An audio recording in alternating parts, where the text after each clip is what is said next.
बिस्मिल्लाहिर्रहमानिर्रहीम। इससे पहले हमने आइडियल रीहीट रैंकिन साइकिल को कवर किया था और आज जो रैंकिन साइकिल है वो रीजनरेटिव रैंकिन साइकिल है। रीजनरेटिव से मुराद रीजनरेशन होगी इसमें स्टीम की, किस तरह से होगी वो मैं आपको बात बता दूंगा। जो बेसिक साइकिल है रैंकिन साइकिल वो फिगर 10.14 में शो किया गया है, जिसमें 1 to 2 आपके पास पंप होता है, 2 से 2 डैश आपके पास बॉयलर की लो टेम्परेचर हीट एडिशन होती है। उसके बाद आपकी स्टीम बनना शुरू हो जाती है 2 डैश पॉइंट के ऊपर। जब पॉइंट 3 के ऊपर आप पहुंचते हैं तो आपके पास स्टीम बन चुकी होती है और सुपर हीट हो चुकी होती है। तो पॉइंट 3 जो है वो सुपर हीटेड स्टीम का पॉइंट है। 3 पॉइंट को आप टरबाइन के ब्लेड्स के ऊपर गिराते हैं, यानी 3 पॉइंट से आप जो स्टीम आपके पास हासिल होती है उसको आप टरबाइन के ब्लेड्स के ऊपर गिराते हैं। और टरबाइन के ब्लेड्स के ऊपर जब आप गिराते हैं तो अल्टीमेटली उसकी एक्सपेंशन होती है और एक्सपेंशन के रिजल्ट में आपके पास प्रेशर और टेम्परेचर दोनों लॉस होते हैं। तो आपके पास 0.4 अचीव होता है जो कि लो टेम्परेचर लो प्रेशर का पॉइंट है। लो टेम्परेचर लो प्रेशर की जो स्टीम होती है, स्टीम और वाटर का ये मिक्सचर होता है जिसमें वाटर का कंटेंट बहुत कम होता है, मेजर पोर्शन आपके पास स्टीम का होता है। तो लो प्रेशर स्टीम को या लो प्रेशर मिक्सचर को आप पास ऑन करवाते हैं कंडेंसर के अंदर। तो 4 से 1 पॉइंट जो है वो आपके पास कंडेंसर का पॉइंट होता है। तो इस पॉइंट से जब आप पास ऑन करवाते हैं तो आपके पास 0.1 अचीव होता है। वो पॉइंट आपके पास 100% लिक्विड का पॉइंट होता है जिसका प्रेशर लो होता है। तो उस जगह 0.1 के ऊपर आपके पास फेज लिक्विड होगा और उसका प्रेशर जो है वो लो होगा। दोबारा आप पंप के थ्रू प्रेशर इंक्रीज करेंगे, हाई प्रेशर इक्विपमेंट यानी बॉयलर में उसको फीड देंगे। बॉयलर में हीटिंग होगी, हीटिंग के बाद आप उसको टरबाइन के अंदर यूटिलाइज करेंगे उस स्टीम को और दोबारा कंडेंसर के थ्रू उसका वाटर बनाएंगे। ये है बेसिक रैंकिन साइकिल। अब इसमें रीजनरेशन कैसे होती है? टू रेमेडी दिस शॉर्टकमिंग क्या है जी? A careful examination of TS diagram of Rankine cycle redrawn in figure 10.14 reveals that heat is transferred to the working fluid during process 2 to 2 dash। हम जब pump करके pressure raise कर देते हैं fluid का, यानी 0.2 अचीव कर लेते हैं, तो 2 से 2 डैश की जो लाइन है ये बहुत लंबी लाइन है और ये हीट एडिशन होती है। हीट एडिशन कैसे हो रही होती है? इस हीट एडिशन में आप बॉयलर का लोड इनकॉर्पोरेट हो रहा होता है, यानी आप ये भी बॉयलर के अंदर ही इसको हीट कर रहे होते हैं। तो बॉयलर के अंदर अगर आप इसको हीट कर रहे हैं तो अल्टीमेटली आपके बॉयलर का लोड जो है वो बढ़ गया है। बॉयलर का लोड से मुराद ये होता है कि आपके पास जो आपका टेम्परेचर डिफरेंस हो 0.3 और 0.2 का, वो आपके पास क्या होता है जी? बॉयलर का लोड कहलाता है। तो आपके पास ये बॉयलर का लोड बढ़ जाता है। तो आप रीजनरेटिव साइकिल इसलिए डिजाइन करते हैं कि आपके पास बॉयलर के लोड को आप कंपनसेट कर सकें और उसको कम कर सकें। वो कैसे कम करते हैं? उसके लिए आपके पास रीजनरेशन होती है। रीजनरेशन में हम क्या करेंगे जी? पहली स्टेज में से गुजारने के बाद स्टीम को उसमें से एक्सट्रैक्ट करेंगे, स्टीम की एक सर्टेन क्वांटिटी। सारी स्टीम एक्सट्रैक्ट नहीं करेंगे। जैसे फर्ज करें इनिशियली 0.3 के ऊपर 10 kg स्टीम आ रही है, 10 kg पर आवर स्टीम आ रही है, तो आप क्या करेंगे जी? दरम्यान में एक पॉइंट बनाएंगे, 3 और 4 के दरम्यान एक पॉइंट बनेगा। उस पॉइंट में से आप स्टीम को एक्सट्रैक्ट करेंगे, यानी फर्ज करें वो पॉइंट है जी 3 डैश है, तो 3 डैश के ऊपर आप पॉइंट, उस पॉइंट के अंदर से, यानी पहली स्टेज हाई प्रेशर स्टेज गुजारने के बाद आप क्या करेंगे कि उसमें से कुछ स्टीम को निकालेंगे और एक बाईपास देंगे। वो बाईपास क्या करेगा? वो बाईपास आके आपका मीट करेगा ये जो 0.2 और 2 डैश की जो लाइन है इन दोनों के साथ।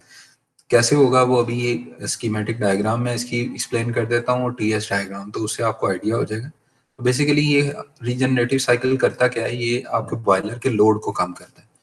तो बॉयलर का लोड कंपनसेट, जितना जितना आपका बॉयलर का लोड कम होगा अल्टीमेटली आपकी एफिशिएंसी उतनी बढ़ेगी, यानी इकोनॉमिकल एफिशिएंसी जो है वो आपकी बढ़ेगी, इकोनॉमी आपकी डिस्टर्ब नहीं होगी। आप जल्द जो है उसका आउटपुट जो है वो मैक्सिमम गेन कर सकेंगे। कम इनपुट के थ्रू आप ज्यादा आउटपुट गेन कर सकेंगे। 2 to 2 dash at a relatively low temperature. This lowers the average heat addition temperature and thus the cycle efficiency. अगर आपकी cycle efficiency जो है वो लो होगी तो वो आपके पास अल्टीमेटली उस चीज को एनहांस करने के लिए आप क्या करते हैं? आप दरम्यान में रीजनरेशन इंट्रोड्यूस करवाते हैं। तो remedy this shortcoming we look for ways to raise the temperature of the liquid leaving the pump. तो आप पंप का जो लिक्विड निकल रहा है यानी पंप करने के बाद आपके पास जो लिक्विड बन रहा है, हाई प्रेशर लिक्विड बन रहा है, तो आप उसके अंदर हीट इंट्रोड्यूस करवाएंगे, यानी उसको हीट अप करेंगे। हीट अप कैसे करेंगे? एक तो ये चैनल है कि हम उसके लिए अलग से आपके पास जो है वो हीट एक्सचेंजर आप डिजाइन करें या आप उसके लिए फीड वाटर हीटर्स को यूज करें। दूसरा चैनल ये होता है कि आप क्या करें, आप जो स्टीम आपके पास उसी साइकिल की स्टीम है उसी में से एक पोर्शन लें और उसको मिक्स करें किसके साथ, ये जो प्रेशराइज्ड वाटर पॉइंट 2 के ऊपर जो आपके पास प्रेशराइज्ड वाटर आ रहा है इसके साथ। अच्छा जी, before it enters the boiler, one such possibility is to transfer the heat to feed water from the expanding steam in a counterflow heat exchanger built into the turbine. This is to use a regeneration. This solution also impractical because it is difficult to design such a heat exchanger and because it would increase the moisture content of the steam at the final stage of the turbine. अगर हम feed water heaters के phenomena को use करें जो कि turbine के अंदर ही, अगर हमें टरबाइन की केसिंग के अंदर ही हमें इंसर्ट करना पड़ेगा, तो उससे क्या होगा, उससे ये होगा, उससे दो नुकसान आते हैं। एक तो ये है कि आपके पास उसकी जो प्रैक्टिकल अप्रोच है वो कम है। प्रैक्टिकल अप्रोच से मुराद ये है कि आपकी स्ट्रक्चर जो है वो कम्प्लेक्स होता जाएगा, मैकेनिकल स्ट्रक्चर आपको जो डिजाइन करना पड़ेगा वो कम्प्लेक्स होगा। सेकंड जो रीजन है वो ये है कि जब आपके पास आप हीट ट्रांसफर करेंगे तो हीट ट्रांसफर के रिजल्ट में आपके पास मॉइस्चर कंटेंट बढ़ जाएगा। मॉइस्चर कंटेंट जितना बढ़ता जाएगा वो लीड करेगा टरबाइन के ब्लेड्स की इरोजन को, और टरबाइन के ब्लेड्स की इरोजन जितनी आपकी बढ़ती जाएगी आपका फेलियर के चांसेस बढ़ते जाएंगे। और जो इम्पेलर होता है टरबाइन का हो या पंप का हो उसी को प्रोटेक्ट करना होता है, क्योंकि अगर आपके ब्लेड्स खराब हो जाएं तो वो शटडाउन पे चली जाती हैं चीज़ें, और अगर चीज़ें शटडाउन पे चली जाएं तो वो फेलियर आता है। उस फेलियर को अवॉइड करने के लिए आप मैक्सिमम कोशिश करते हैं कि आपके पास जो स्टीम हो वो सुपर हीटेड हो या फिर हाई टेम्परेचर स्टीम आपके पास जितनी पॉसिबिलिटी हो सके उसमें ड्राइनेस फ्रैक्शन ज़्यादा से ज़्यादा हो। This solution is also impractical because it is difficult to design such a heat exchanger and because it would increase the moisture content of the steam at the final stage of the turbine. A practical regeneration process in steam power plant is accomplished by extracting or bleeding steam from the turbine at various points. This steam, which could have produced more work by expanding further in the turbine, is used to heat the feed water instead. तो आप करते क्या है, आप bleeding करवाते हैं steam की bleeding आप करवाते हैं 3 से 4 जो लाइन आपके पास आ रही है टीएस डायग्राम के ऊपर, इसके मल्टीपल पॉइंट्स के ऊपर आप क्या करेंगे, आप स्टीम को एक्सट्रैक्ट करेंगे। स्टीम को एक्सट्रैक्ट करके आप फीड वाटर हीटर्स में देंगे। कैसे देंगे ये, अगर मैं आपको टीएस डायग्राम दिखाऊं तो ये जैसे 5 to 7 पॉइंट जो है ये आपके पास स्टीम टरबाइन का पॉइंट है।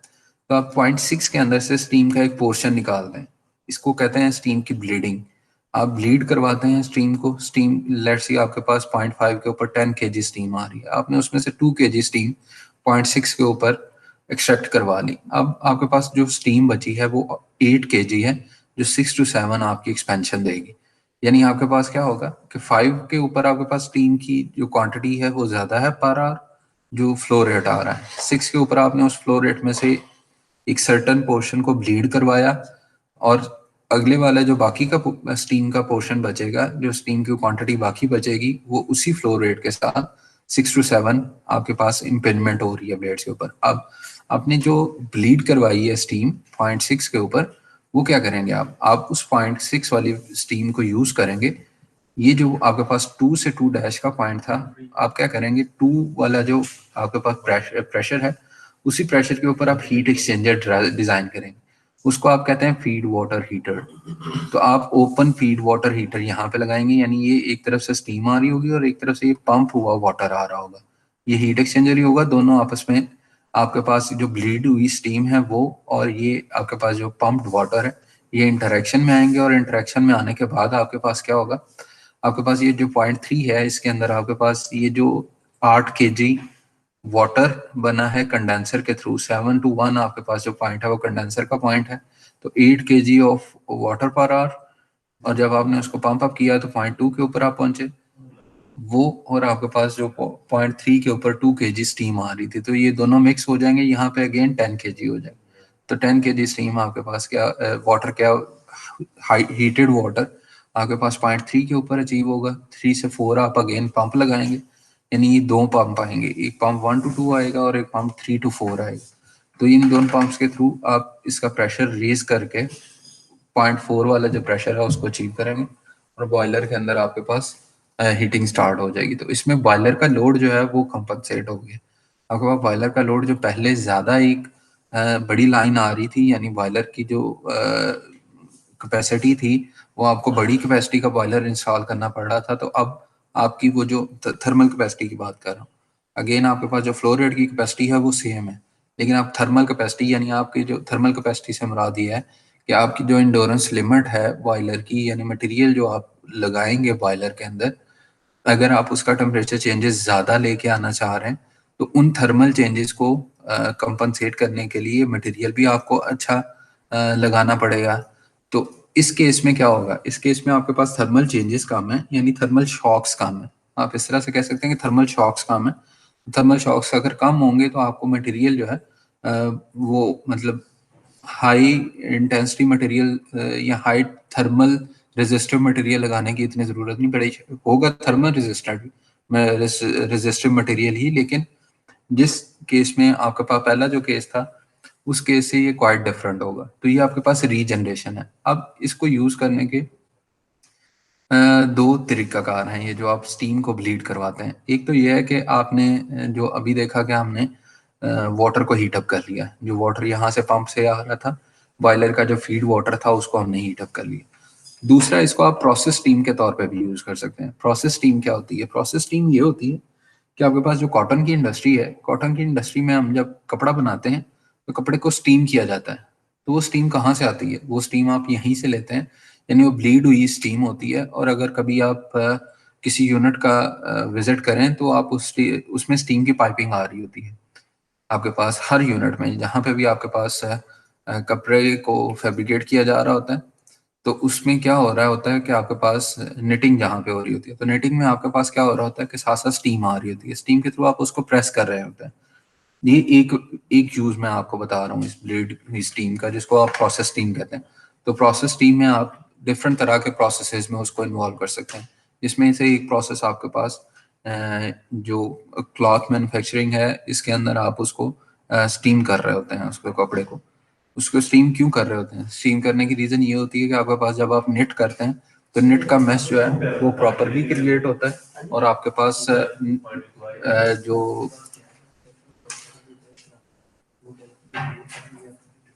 आपके पास जो नेट का मैश है वो प्रॉपर क्रिएट होता है और दूसरा उसकी फाइन जो है फाइननेस वो बढ़ जाती है।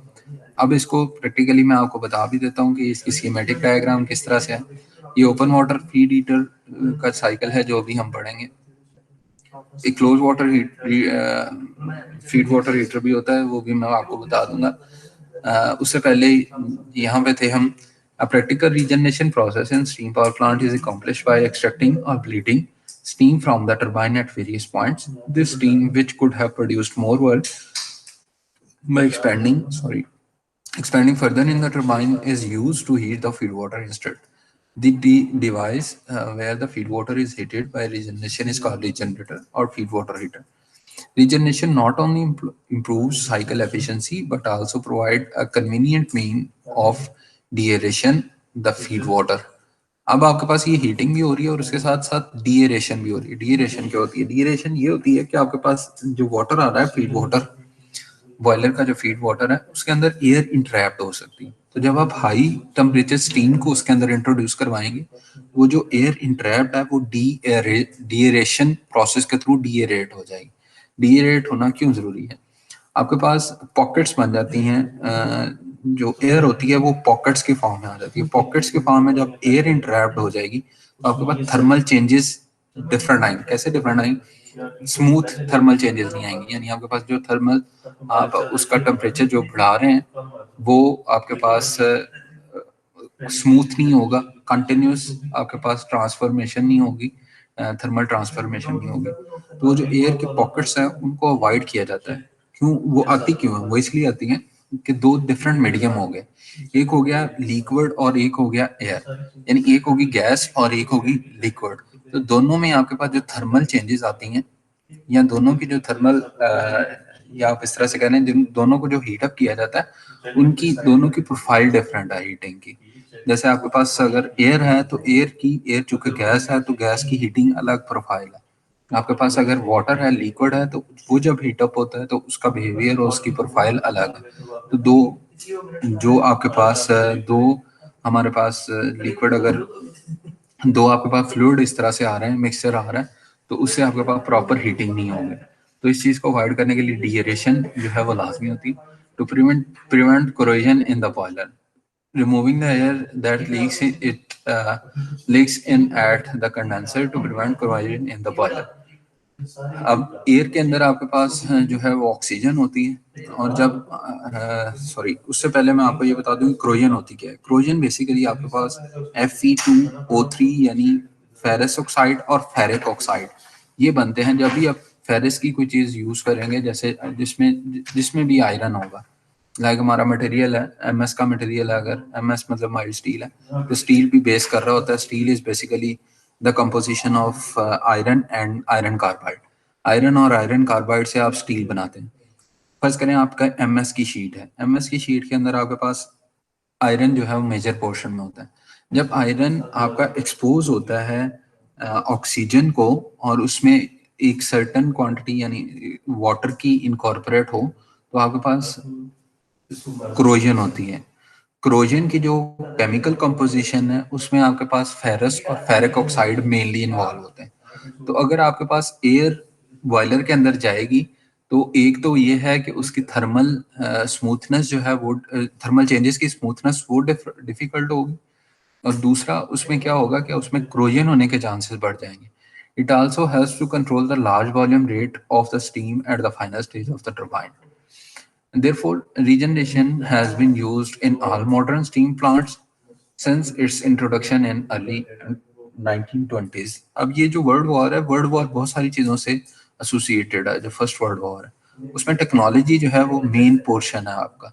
अगर आप इसको स्टडी करेंगे कभी, तो जो वर्ल्ड वॉर की रीजन थी उनमें एक रीजन आपके पास जो मेजर रीजन है वो आपके पास टेक्नोलॉजी शिफ्टिंग की रीजन भी है। टेक्नोलॉजी की जो एक रेस थी उसमें आगे निकलने के लिए भी इस तरह मतलब एक मेजर रीजन आपके पास ये भी है कि आप टेक्नोलॉजी की रेस में आगे निकलना चाह रहे थे। तो ये आपको ज्यादातर जो डेवलपमेंट्स मिलेंगी ये 1920s यानी 1910s और 1920s और इसके अराउंड, और या फिर 1940s और 1950s के अराउंड मिलेंगी। जो स्टीम पावर प्लांट यानी जो जितनी भी मॉडिफिकेशन साइंटिफिक मॉडिफिकेशन मिलेंगी उसमें मेजरली यही एराज जो है वो इन्वॉल्व है। A feed water heater is basically a heat exchanger where heat is transferred from the steam to the feed water either by mixing the two fluid streams or without mixing them। अच्छा, close feed water में आप mix नहीं करते हैं और open heat feed water में आप सिर्फ मिक्स करते हैं। इसमें सिर्फ डिफरेंस ये है कि आपकी जो ब्लीड स्टीम है उसको अगर आप जो पंप के थ्रू आप वाटर लेके आ रहे हैं उसके अंदर अगर मिक्स कर दें तो ओपन फीड वाटर हीटर, अगर आप मिक्स ना करें फीड वाटर हीटर में तो वो close feed water heater. Regeneration with both types of feed water is discussed below। Open feed water heater में क्या है? An open or direct contact feed water heater is basically a mixing of chamber with the steam extracted from the turbine mixes with the feed water exiting the pump. Ideally, the mixture leaves the heater as a saturated liquid at the heater pressure. The schematic of the steam power plant is one of the with one open feed water heater, also called single stage regenerative cycle, and TS diagram of the cycle are shown in the figure 10.15। And I मैं ये इसको पहले read up कर लेते हैं, फिर मैं आपको ये सारा समझा भी देता हूँ इसकी schematic diagram और TS diagram। In an ideal regenerative Rankine cycle, steam enters the turbine at the boiler pressure state 5 and expand isentropically to an intermediate pressure that is state 6.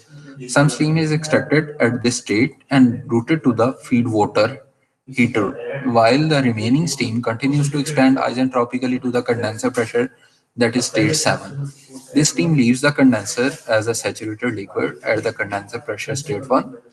The condenser water, which is also called the feed water, then enters an isentropic pump where it is compressed to the feed water heater pressure that is state 2 and is routed to the feed water heater। अब आपके पास point 1 से 2 आप pressure pump के through pressurise करके feed water heater में दे देते हैं।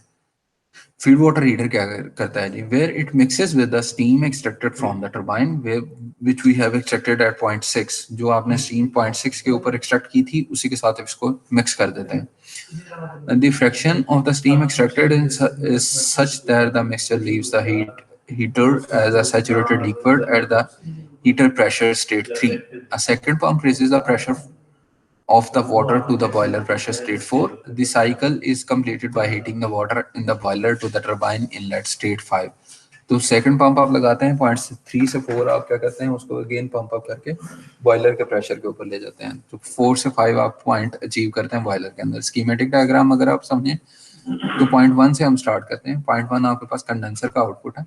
Condenser का आउटपुट आपने लिया, कंडेंसर के आउटपुट को आपने पंप 1 के थ्रू पंप अप किया और 0.2 के ऊपर लेके आए। फर्स्ट करें हमारे पास कंडेंसर का प्रेशर जो है वो आपके पास आ रहा है जी 10 किलो पास्कल, या आप इसको अगर मेगा पास्कल में कन्वर्ट करें तो 0.01 मेगा पास्कल आपके पास आ रहा है। अब आप 0.01 मेगा पास्कल से आप पहला पंप लगाएंगे। अब ये पंप लगेगा भी छोटा।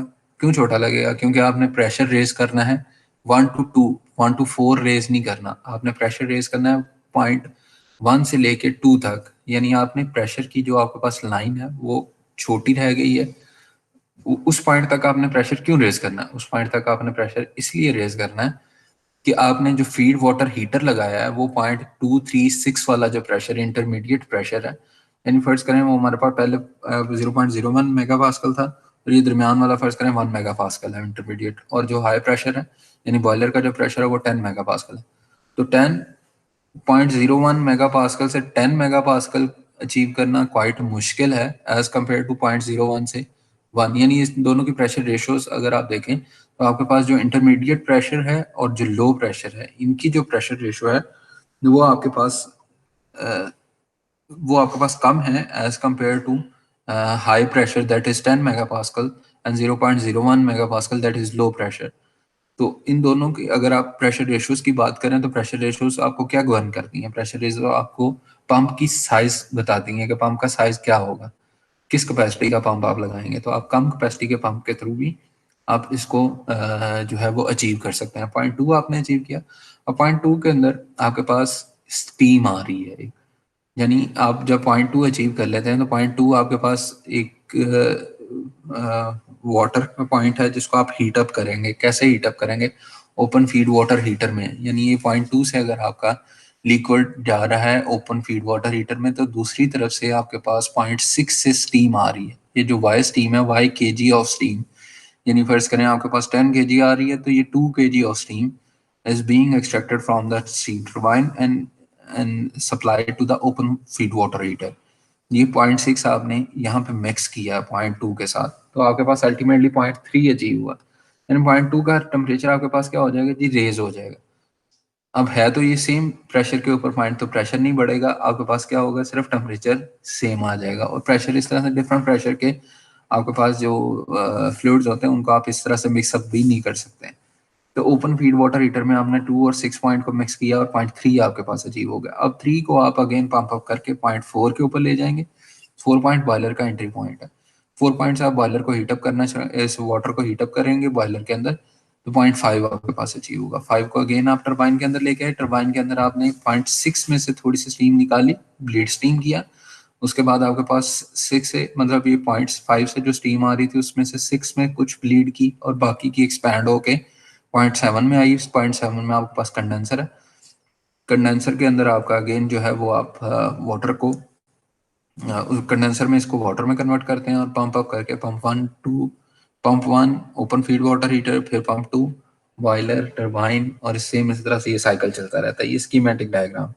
अब होगा कि आप एक तो ये अचीव कर रहे हैं कि बॉयलर का लोड कम हो रहा है, दूसरा आपके पास कंडेंसर की लोडिंग भी कम हो रही है। कैसे? कंडेंसर की लोडिंग इसलिए कम हो रही है कि आपके पास पहले हैंडलिंग थी 10 केजी ऑफ स्टीम की, 10 KG of steam per hour की, लेकिन अब आपके पास हैंडलिंग है कंडेंसर के अंदर 8 KG of steam per hour की। तो आपके पास जो स्टीम की क्वांटिटी है वो कम हो गई है, यानी आपके पास जो फ्लो रेट है कंडेंसर के अंदर वो कम हो गया। तो आपके पास जो कैपेसिटी से मुराद ये है कि आपके पास साइजिंग जो है कंडेंसर की वो छोटी साइजिंग में भी आपके पास कंडेंसर इसमें जो है वो रोल प्ले करेगा। तो ये थर्मो इकोनॉमिकल एनालिसिस होते हैं। पावर प्लांट्स के जो डिफरेंट कंपनीज एवेलुएट करती हैं, जब आप भी जॉब पे जाएंगे तो ऑडिट होते हैं, थर्मल ऑडिट्स होते हैं और इकोनॉमिकल ऑडिट्स होते हैं पावर प्लांट्स के। तो आप की डिफरेंट जो स्ट्रीम्स होती हैं उसी के अकॉर्डिंगली आप देखते हैं। अगर आप इकोनॉमिकल एनालिसिस कर रहे हैं तो आप उसमें एनालिसिस करके आप जिस तरह की ट्रबल शूटिंग मतलब आप उसको सजेस्ट करेंगे कि ये अगर आप चीज़ें कर लें तो इससे आपकी इकोनॉमिकल यानी आपका प्लांट जो है वो इकोनॉमिकली बेनिफिशियल होगा। और थर्मल एनालिसिस में ये होता है कि थर्मल लॉसेस को आप ऑब्जर्व करते हैं, ऑब्जर्व करने के बाद ऑडिट करते हैं, ऑडिट करने के बाद आप सजेशंस देते हैं कि आपकी बेहतरी जो है थर्मल परफॉर्मेंस जो है पावर प्लांट की वो आप इस मेथड के थ्रू आप उसको इंक्रीज कर सकते हैं, बेहतर कर सकते हैं। अच्छा जी, in the analysis of steam power plant it is more convenient to work with quantities expressed by per unit mass of the steam flowing through the boiler. For each 1 kg of the steam leaving the boiler, y kg expands partially in the turbine and is extracted at state 6. तो y kg आपने इसमें से निकाल लिया, बाकी क्या बचा 0.5 पे अगर 1 kg आ रहा है तो 6 में आपने y kg इस तरफ ले गए, तो बाकी यहाँ पे क्या बचा आपके पास 67, आपके पास 1 माइनस y kg बचा। So the remaining 1 minus y kg expands completely to the condenser pressure. Therefore, the mass flow rate are different in different components. ठीक है जी, different components में आपके पास mass flow rate different होंगे. If the mass flow rate through the boiler is m dot, for example, it is 1 minus y into m dot through the condenser, the aspect of the regenerative Rankine cycle should be considered in the analysis of the cycle as well as in the interpretation of the area on the TS diagram. जो मैंने अभी आपको explain किया है कि schematic diagram को आप link कैसे कर रहे हैं TS diagram के साथ, इसमें वो चीज़ एक्सप्लेन की है। In light of the figure 10.15, the heat and work interaction of regenerative Rankine cycle with one feed water heater can be expressed per unit mass of the steam flowing through the boiler as Q in आपके पास आएगा H5 minus H4, Q out आपके पास आ जाएगा जी, Q out आपके पास आ रहा है जी दो तरह से, यानी आपके पास जो हीट एक्सट्रैक्ट हो रही है वो किस तरह से हो रही है। Q out आपके पास Q out आपके पास एक ही आ रहा है जो आप कंडेंसर के अंदर हीट को बाहर निकाल रहे हैं, वो कंडेंसर के अंदर आपके पास फ्लो रेट क्या आ रहा है, फ्लो रेट आपके पास 1 माइनस वाई आ रहा है, पहले 1 है, 1 multiplied by H5 minus H4 है। जब आप इसकी कंडेंसर की बात कर रहे हैं तो H7 माइनस H1 या फिर H1 minus H7 minus H1 into 1 minus Y.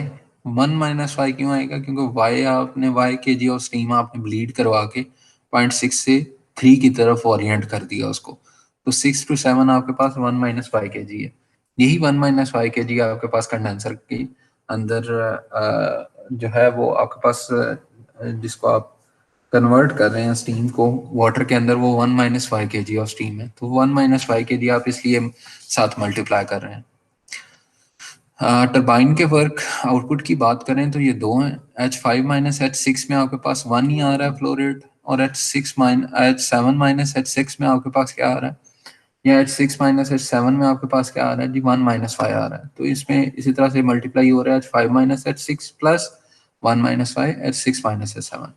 अगर पंप की बात करें तो पंप में आपके पास फ्लो रेट 1 to 2 आपके पास जो फ्लो रेट आ रहा है वो 1 माइनस वाई है, और 3 to 4 आपके पास अगेन 1 हो जाता है, क्योंकि वाई यहाँ से मिक्स हुआ तो 1 माइनस वाई प्लस वाई किएंगे, माइनस वाई प्लस वाई दोनों कैंसिल आउट हो जाएंगे, तो आपके पास यहाँ पे 0.3 के ऊपर आपके पास अगेन मिक्सिंग के बाद फ्लो रेट जो है वो आपके पास पूरा हो जाता है, कंप्लीट हो जाता है। यानी 1 अगर यूनिटी फ्लो रेट को आप एज्यूम कर रहे हैं तो वो वही फ्लो रेट रह जाता है, ठीक है जी, फ्रैक्शन नहीं रहती जो आपने एक्सट्रैक्ट की थी। तो ये पंप की इनपुट वर्क है, पंप का इनपुट वर्क भी 2 हो गया और टरबाइन के आउटपुट वर्क भी 2 हो गया आपके पास। क्यू इन भी आपके पास स्प्लिट नहीं हुई है और क्यू आउट आपके पास स्प्लिट हो गई है, where y is basically m6 divided by m5। ये फ्रैक्शन ऑफ स्टीम एक्सट्रैक्टेड, आपके पास जितनी स्टीम आ रही है 0.5 के ऊपर वो, और जितनी आप उसमें से एक्सट्रैक्ट कर रहे हैं या ब्लीड करवा रहे हैं 0.6 के ऊपर, इन दोनों के फ्लो रेट की फ्रैक्शन को आप क्या कहते हैं, fraction of steam extracted, that is Y. W pump in that can be evaluated as V1 P2 minus P1। इसमें वॉल्यूम डिफरेंट होंगे, वॉल्यूम डिफरेंट इसलिए होंगे कि आपके पास जो फ्लो रेट्स हैं वो डिफरेंट है, तो फ्लो रेट्स आपके वॉल्यूम को लीड करेंगे और वॉल्यूम आपके डिफरेंट है। पंप 1 में और पंप 2 में वॉल्यूम आपका डिफरेंट है, इसलिए V आपके पास कांस्टेंट नहीं आएगा बल्कि V1 होगा और एक V3 होगा। And the thermal efficiency of the Rankine cycle increases as a result of the regeneration, and this is because regeneration is the average temperature at which heat is transferred to the steam in the boiler by raising the temperature of the water before it enters the boiler. The cycle efficiency increases further as the number of the feed water heater is increased. अगर आप feed water heater को बढ़ाते जाएंगे तो आपके पास cycle efficiency बढ़ती जाएगी, लेकिन complexity आपके पास ज़्यादा होती जाएगी। तो ये एक limitation है, जो cycle efficiency तो आप बढ़ाते हैं लेकिन आपने बाकी चीज़ों को भी compensate करना होता है। तो आप एक सर्टेन अमाउंट तक फीड वाटर हीटर्स को इंट्रोड्यूस करवा सकते हैं, वरना ये होगा कि आपका फ्लो रेट ही बहुत कम रह जाएगा। तो फ्लो रेट को मेंटेन करने के लिए आप फीड वाटर हीटर्स की क्वांटिटीज को लिमिटाइज करते हैं। Many large plants in operation today use a many as many as 8 feed water heaters. The optimum number of the feed water is determined from the economical consideration. The use of an addition feed water cannot be justified unless it saves more from the fuel cost than its own cost. ठीक है जी, तो fuel की cost अगर save आपकी ज्यादा हो रही है, लेट्स से अगर आपके पास बगास वाला बॉयलर है तो बगास आपके पास बाई प्रोडक्ट है। बाई प्रोडक्ट से मुराद ये है कि आपकी जो मेन प्रोडक्ट है वो शुगर है। शुगर को जब आप बना रहे होते हैं तो आपका बगास भी बनती है, उसी बगास को यूज करते हुए आप बॉयलर चला रहे हैं। तो ये आपके पास प्राइमरी फ्यूल नहीं है, बल्कि आपके पास ये सेकेंडरी फ्यूल है, यानी बाई प्रोडक्ट्स को आप यूज करते हुए यूटिलाइज कर रहे हैं। हाँ, अगर आपका थर्मल बेस्ड यूनिट है, थर्मल बेस्ड यूनिट यानी गैस बेस्ड यूनिट है, गैस टरबाइन लगी हुई है, तो उसमें गैस आपकी यूज हो रही है जो मीथेन होती है, नेचुरल गैस यूज हो रही है। तो उस केस में आपके पास एनालिसिस करना और इनको लगाना, फीड वाटर हीटर्स को लगाना क्वाइट इकोनॉमिकल होता है, क्योंकि आप क्या कर रहे होते हैं, आप कट ऑफ कर रहे होते हैं उसकी कॉस्ट को जो आपका प्राइमरी फ्यूल यूज हो रहा है। अब बात करते हैं क्लोज फीड वाटर हीटर की। Another type of the feed water heater frequently used in steam power plant is the closed feed water heater, in which the heat is transferred from the extracted steam to the feed water without any mixing taking place. इसमें mixing नहीं होगी, उसमें तो mixing हो जाती थी, steam जो आपने एक्सट्रैक्ट की थी वो और जो वाटर आ रहा था पंप के थ्रू उसको मिक्सअप कर रहे थे, लेकिन इसमें मिक्सिंग नहीं होगी बल्कि आप सिर्फ हीट को ट्रांसफर करेंगे। The two streams now can be at different pressure since they do not mix. The schematic of the steam power plant with one closed feed water heater and the TS diagram of the cycle are shown in figure 10.16. In an ideal closed feed water heater, the feed water is heated to the feed water heater is heated to the exit temperature of the extracted steam, which ideally leaves the heater at a saturated liquid. किस तरह से, इस तरह से ये आपके पास, जैसे हमारे पास ये आपने पंप P1 लगाया, P1 लगाने के बाद आपके पास ये आ रही है जी 0.7 से आपने एक्सट्रैक्ट की स्टीम। एक्सट्रैक्ट करने के बाद आपने क्या किया, हीट एक्सचेंजर डेवलप किया, ये 0.7 से आपने हीट एक्सट्रैक्ट की। अब ये दोनों मिक्स नहीं हो रहे, अलग स्टीम चल रही है आपके पास स्टीम की, अलग स्ट्रीम चल रही है आपके पास स्टीम की, और जो आपके पास यहाँ से वाटर आ रहा है पंप वाटर, उसकी स्ट्रीम बिल्कुल सेपरेट है। उसका प्रेशर आप बॉयलर के प्रेशर के इक्विवेलेंट कर देते हैं पहले ही। इसमें प्रेशर आप दो पंप नहीं लगाएंगे, मतलब उस कैपेसिटी में दो पंप्स नहीं लगाएंगे, बल्कि आप पंप लगाएंगे। पंप लगाने की रीजन ये है कि आपके पास जो ये स्टीम आ रही है 0.7 से, वो आपके पास शेल साइड पे है और ट्यूब साइड में आपके पास जिस वाटर को आप हीटअप करना चाह रहे हैं वो है। तो ये जो वाटर है, ये 0.2 से जो वाटर आ रहा है ये आपका इन ट्यूब्स के अंदर से होता हुआ 0.9 की तरफ जाएगा, और आपके पास जो स्टीम आ रही है 0.7 से वो इसके शेल की साइड पे होगी, और शेल की साइड पे हीट ट्रांसफर करने के बाद 0.3 के ऊपर आएगी।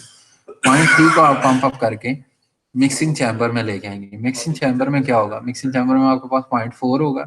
0.4 आपके पास पंप पॉइंट है, वो पॉइंट आपने अचीव कैसे किया, इस पंप के थ्रू अचीव किया, और इस प्रेशर, इसकी जो आउटपुट है पंप की, फर्ज करें ये अगर 10 मेगा पास्कल के ऊपर आउटपुट दे रहा है, तो ये पंप भी आप 10 मेगा पास्कल के ऊपर ही लगाएंगे। तो 4 पॉइंट के ऊपर 10 मेगा पास्कल में आप मिक्सिंग करवाएंगे। मिक्सिंग कैसे करवाएंगे, मिक्सिंग आप इस तरह से करवाएंगे कि आपका जो 0.9 है, 0.9 के थ्रू आपके पास ये पंप के थ्रू जो पानी आ रहा था जिसको ट्यूब्स के अंदर से गुजार के हमने हीटअप किया था, वो 0.9 के ऊपर आया, उस पॉइंट को मिक्स करेंगे, और 0.4 को। अब ये ओपन मिक्सिंग है। मिक्सिंग के थ्रू क्या होगा, आपने जितनी एक्सट्रैक्ट की हुई स्टीम है वो इसके अंदर मिक्स कर दी, यानी आपने दो जगह थर्मल चेंजेस इसमें किए हैं। तो मिक्सिंग चैम्बर में आपने मिक्स किया, 0.5 अचीव हुआ, 0.5 के थ्रू आप बॉयलर के अंदर इंट्रोड्यूस करवाएंगे। इंट्रोड्यूस करवाने के बाद आपके पास क्या हो जाएगा जी, 0.6 अचीव होगा जो टरबाइन का एंट्री पॉइंट। ठीक है जी, अब इसको स्टडी कर लेते हैं। In an ideal closed feed water heater, the feed water is heated to the exit temperature of the extracted steam, which ideally leaves the heater as a saturated liquid at the extraction pressure. In actual power plants, the feed water leaves the heater below the exit temperature of the extracted steam, because the temperature difference of at least a few degrees is required for an effective heat transfer to take place. तो ई transfer आपके पास तब होगा जब आपके पास क्या होगा जी, difference होगा temperature का। तो उस चीज को मेंटेन करने के लिए आपके पास जो exact temperature of the extracted steam है उसकी निस्बत आपके पास फीड वाटर का जो टेम्परेचर होता है, in actual power plant the feed water leaves the heater below the exact temperature of the steam, तो उससे वो कम होता है। ठीक है, the condenser steam is then either pumped to the feed water line or routed to another heater or to a condenser through a device called the trap. A trap allows the liquid to be throttled to a low pressure region but traps the vapors. Vapour को trap कर लेते हैं, जो liquid होता है उसको आप इसके अंदर थ्रॉटलिंग करवा के, थ्रॉटलिंग के थ्रू आप ट्रैपिंग करते हैं। ट्रैपिंग किस चीज़ की करते हैं, ट्रैपिंग आप करते हैं स्टीम के जो जो वेपर्स होते हैं उनको ट्रैप अप कर लेते हैं, जो लिक्विड होता है उसको मिक्स करवा देते हैं। The enthalpy of the steam remains constant during this throttling process. Throttling process ऐसा प्रोसेस होता है जिसमें enthalpy आपकी सेम रहती है, सेम रहती है। The open and closed feed water heater can be compared as follows. Open feed water are simple and inexpensive and have good heat transfer characteristics. They also bring the feed water to the saturation state. For each heater, however, a pump is required to handle the feed water. उसमें हर feed water heater को handle करने के लिए आपके पास pump लगाना पड़ता है। The closed feed water heaters are more complex. ये quite complex हैं because of the internal tubing network, and thus they are more expensive. Heat transfer in closed feed water heaters is also less effective since the two streams are not allowed to be mixed. However, closed feed water heater do not require a separate pump for each heater since the extracted steam and the feed water can be at different pressures. Most steam power plants use a combination of the open and closed feed water heater as shown in figure 10.7. तो आपके पास क्या होता है कि combination में चल रहे होते हैं, आप क्लोज फीड वाटर हीटर को भी लगा रहे होते हैं और ओपन फीड वाटर हीटर को भी लगा रहे होते हैं। इसका फायदा ये होता है कि आपके पास थर्मल पे चेंजेस ज्यादा आ जाती हैं और पंप्स की तादाद भी कम हो जाती है। ओपन फीड वाटर हीटर में हर फीड वाटर हीटर के लिए आपको पंप डिजाइन करना पड़ेगा और लगाना पड़ेगा, लेकिन क्लोज फीड वाटर हीटर में आपके पास नंबर ऑफ पंप्स जो है वो कम लगते हैं। हाँ, उसमें एक आप इक्विपमेंट और यूज करवाते हैं जिसको ट्रैप कहते हैं। ट्रैप बेसिकली क्या करता है, ट्रैप आपको सेपरेटर के तौर पे काम कर रहा था जो आपकी स्टीम को सेपरेट करता है आपके लिक्विड के, मतलब लिक्विड को अलग कर देता है और स्टीम को अलग कर देता है। ट्रैप के अंदर आप उस लिक्विड को अलग करके पंप के थ्रू भेज देते हैं और जो आपके पास स्टीम आ रही होती है वो आप उसको दोबारा भेज देते हैं कंडेंसर के अंदर, ताकि वो ज्यादा से ज्यादा आपके पास कन्वर्ट हो सके किसमें, लिक्विड में, ताकि आपके पास जो स्टेट, एग्जैक्ट स्टेट आपके पास कंडेंसर के आउटलेट के ऊपर चाहिए होती है वो ज्यादा से ज्यादा अचीव हो सके। तो ये बेसिक थीम है रीजनरेटिव साइकिल का। अब आप लोगों ने एग्जांपल 10.5 करनी है और इसमें अगर कोई प्रॉब्लम आएगी तो उसको हम क्लास में डिस्कस करेंगे। Thank you very much for your attention. That is all for today's lecture. और नेक्स्ट लेक्चर में हम जो है इन दोनों को एग्जांपल 10.5 और 10.6 है, ये दोनों एग्जांपल हैं। ठीक है जी, नेक्स्ट हम देखेंगे analysis of vapour power cycles. Thank you.